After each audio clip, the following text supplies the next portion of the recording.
the reason why we have to be around the team. The game of football belongs to the football players, but the football players also need some information to be able to perform. And that's our work and that's our job. Immediately after Al Hilal is corrections and analysis, but then immediately after that we have to do the work that we have to do to watch the latest games. It's an interesting league with different streams, but very strong side that is dominating their stream. You want to know exactly the strengths and the weaknesses. Unfortunately, at this moment, I can't give you everything. The players have all the information that they need to perform,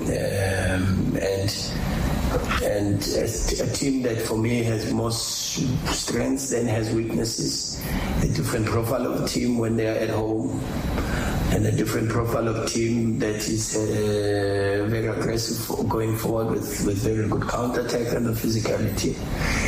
They have very good possibilities to hurt you on set pieces. Very direct even sometimes.